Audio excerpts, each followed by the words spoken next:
আপনার কি বিষয়ে সমবেত হয়েছে? আমরা দীর্ঘ 17 বছর যাবৎ এই নির্বাচন কমিশনের এনআইডির সাথে যুক্ত। এর সাথে আমরা বিবাহ করেছি এবং আমাদের চাকরির মেয়াদও শেষ হয়ে গেছে। আমরা চাকরির মেয়াদ থাকতে আমাদের 2 বছর 1 বছর করে চাকরির বয়স বৃদ্ধি করতেছে বা তারা আমাদের এই চুক্তির মেয়াদ বাড়াইতেছে, কিন্তু আমাদের পূর্ণাঙ্গ রাজস্ব খাতে দিচ্ছে না। বিভিন্ন সময় বিভিন্নভাবে আমাদের বলছে, সচিব মহোদয় পর্যন্ত আমাদের আশ্বাস দিচ্ছে যে আমাদের চাকরির রাজস্বকরণ করা হবে, কিন্তু আজও পর্যন্ত আমাদের চাকরির রাজস্বকরণ করা হয় নাই। এর প্রেক্ষিতে আজকে আমরা এই রাস্তায় এসে দাঁড়িয়েছি। আমাদের পরিবার আছে, আমাদের মা বোন আছে, আমরা এদেরকে নিয়ে আমাদের সংসার চালানো খুবই কষ্ট হয়ে যায়। আমরা দীর্ঘ 17 বছর যাবৎ রক্ত ঘাম সব ঝরিয়ে এই প্রতিষ্ঠানের এনআইডি তৈরি করেছি, কিন্তু আমরা এখনও কোনো সুফল পাচ্ছি না, যার কারণে আজ আমরা এখানে রাস্তায় এসে দাঁড়িয়েছি। তারপরে মূল কথা হচ্ছে যে আপনার স্থায়ীকরণের জন্য। জি, আমরা মূলত স্থায়ীকরণের জন্য এখানে আসছি। ঠিক আছে, ধন্যবাদ। আর দাবি আদায় না হওয়া পর্যন্ত আমরা এখানে থাকবো।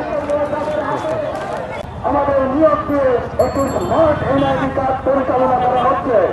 এতে করে কাজের গতিপথ অনেক সময় বিলম্বিত হয়, আর আমাদের নয় কোনো রকমের বোনাস।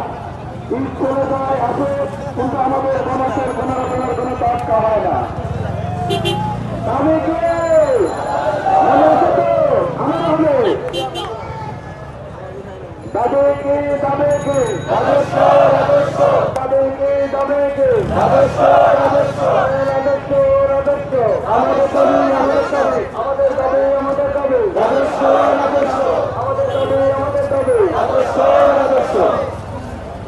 আমরা এই পাশে দেখতে পাচ্ছি, ওখানে এলোমেলো হবে। আপনারা সবাই বসতে পারেন, এই সামনে যারা আছেন বসুন, যেখানে আছেন সেখানে বসুন। অনেকক্ষণ ধরে পরিশ্রম করছেন আপনারা একটু কষ্ট করে সামনের দিকে এসে বসতে পারেন। বসেন বসেন, ওখানে বসেন, ওখানে বসেন, এই পাশেগুলো বসেন, ভাই বসে, উত্তর পাশের লোকজন বসেন, দক্ষিণ পাশের লোকগুলো বসে পড়েন।